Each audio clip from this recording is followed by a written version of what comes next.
हमारे देश में ड्रग्स का मामला ये कोई 2 या 3 महीने पुराना नहीं है कि अचानक से बड़े बड़े नाम, बॉलीवुड के जो बड़े बड़े नाम हमारे सामने आने लगे हैं कि बॉलीवुड में ये कलाकार ड्रग्स लेते हैं। तो ये कोई 2 या 3 महीने पुराना मामला नहीं है।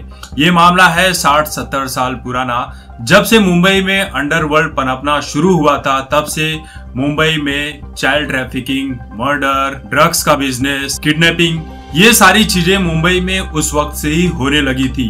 जब तक हमारा देश आजाद नहीं था, तब तक हम अपनी आजादी के लिए लड़ रहे थे। लेकिन जैसे ही हमें आजादी मिली, वैसे ही हम किसी और ही चीजों के गिरफ्त में आ गए, और ये था अंडरवर्ल्ड।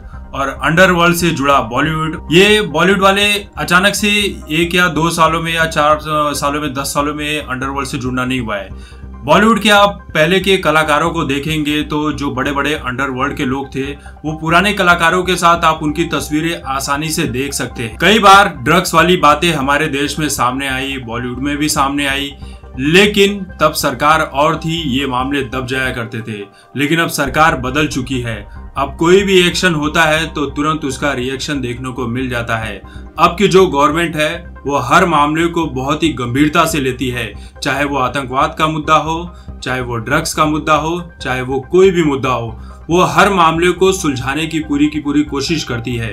हालांकि बहुत सारी प्रॉब्लम्स हमें फेस करनी पड़ रही है, लेकिन मुझे ऐसा लग रहा है कि आने वाले 3 या 4 सालों में ये सब कुछ सॉल्व हो जाएगा। कुछ दिन पहले तक बॉलीवुड के जो कलाकार थे, एक दूसरे को बचाने के लिए ट्विटर पर, न्यूज मीडिया में एक दूसरे को लगातार बचाने की कोशिश कर रहे थे कि रिया चक्रवर्ती बहुत सीधी सादी लड़की है, बाकी के जो कलाकार हैं वो बहुत सीधे साधे हैं, हमारा बॉलीवुड तो एकदम पवित्र है, गंगा के जल की तरह बिल्कुल साफ है, बॉलीवुड की कस्में खा सकते हो आपकी, बॉलीवुड में कितने साफ और सुथरे लोग रहा करते हैं, बॉलीवुड में जो लोग खाते हैं उसी थाली में छेद करते हैं, तरह तरह की बातें निकल रही थी। लोग एक दूसरे को बचा रहे थे, जो भी कलाकार थे।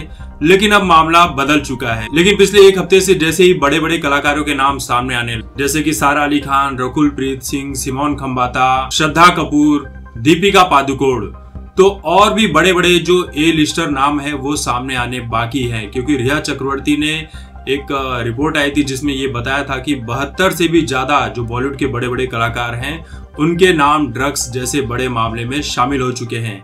तो अब एक और नाम कुछ दिनों से इलेक्ट्रॉनिक मीडिया में और भी घूम रहा है, और वो है सलमान खान। तो सलमान खान की बात यहाँ पर इसलिए उठ रही है क्योंकि एक टैलेंट मैनेजमेंट कंपनी है क्वान। तो पिछले कई दिनों से मीडिया में ये खबरें चल रही थी कि Salman Khan Kwan talent management company में कुछ प्रतिशत के हिस्सेदार हैं, वो एक हिडन पार्टनर के रूप में काम कर रहे हैं। तो हुआ ऐसा कि जो क्वान टैलेंट मैनेजमेंट की कंपनी है, उसका नाम भी ड्रग्स जैसे मामले में जुड़ चुका है।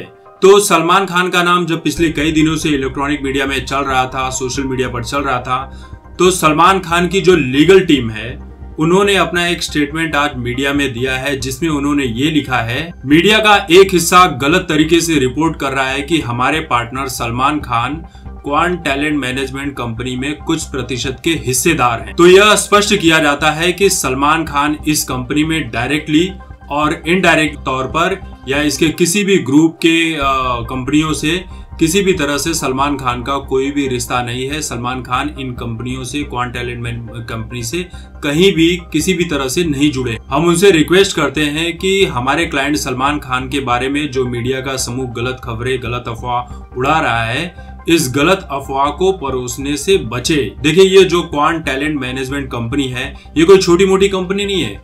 इसमें 200 से ज्यादा एम्प्लॉय काम करते हैं, और ये कंपनियां किसको मैनेज करती हैं? ऋतिक रोशन, टाइगर श्रॉफ, तापसी पन्नू, दीपिका पादुकोण जैसे कई बड़े नाम हैं जो ये कंपनी है, इन सभी को मैनेज करती है, इन सभी को किसी न किसी तरह से काम दिलाने की कोशिश करती है। अब सलमान खान की तरफ से भले ही उनकी लीगल टीम ने अपनी बात रख दी है कि सलमान खान का इसमें कोई भी हिस्सा नहीं है, वो किसी भी तरह से नहीं जुड़े हैं, ना कि वो कोई हिडन पार्टनर है, लेकिन एनसीबी की टीम इस जांच में लग चुकी है कि क्या वाकई में सलमान खान इस क्वान टैलेंट मैनेजमेंट कंपनी से जुड़े हैं या नहीं जुड़े हैं। ये बात कुछ दिन में क्लियर हो जाएगी। अजीब है ना बॉलीवुड का किस्सा। कोई ड्रग्स के केस में फंसा है, कोई मर्डर के केस में अंदर है, कोई आतंकवाद के मुद्दे से जुड़ा है, कोई सेक्सुअल हैरेसमेंट के किस्से से जुड़ा है, कोई तो पाकिस्तान से जुड़ा है। जो पाकिस्तान कहता है वो पैसे लेकर ये लोग ट्वीट कर देते हैं, टुकड़े टुकड़े गैंग के साथ जाकर खड़े हो जाते हैं। तो असली देशद्रोही तो पूरे के पूरे बॉलीवुड में भरे पड़े हैं। बाकी लोग तो नॉर्मल लोग हैं जो जेल की सजा काट रहे हैं। असली देशद्रोही तो बॉलीवुड में भरे पड़े हैं और झुंड के झुंड भरे हुए हैं। तो थाली में छेद कौन कर रहा है वो तो नहीं पता, लेकिन देश की जो थाली है उसमें बॉलीवुड डायरेक्टली तौर पर छेद कर रहा है और बहुत बड़ा वाला छेद कर रहा है। तो असली देशद्रोही बॉलीवुड में भरे पड़े हैं। तो मुझे लगता है कि इन बॉलीवुड वालों के लिए एक अलग से ही तिहाड़ जेल की व्यवस्था करवाई जानी चाहिए, जहां पर इन सभी को ठूस ठूस कर भरा जाना चाहिए। नॉर्मल कैदी क्या करते हैं जेलों में, वो पत्थर तोड़ते हैं, लेकिन ये बॉलीवुड वाले जो कलाकार होंगे वो जेल में जाकर फिल्में बनाएंगे, वेब सीरीज बनाएंगे, फिर इनको वहां पर जो भी गंदगी मचानी होगी वो मचाएं। फुल आजादी है वहां पर, जितनी आजादी चाहिए वो जेल में मिल जाएगी। तो दोस्तों, इस वीडियो को लेकर आप सभी की क्या राय है कमेंट करके जरूर बताएं। तब तक देखते रहिए आपकी बात मुकेश के साथ। धन्यवाद।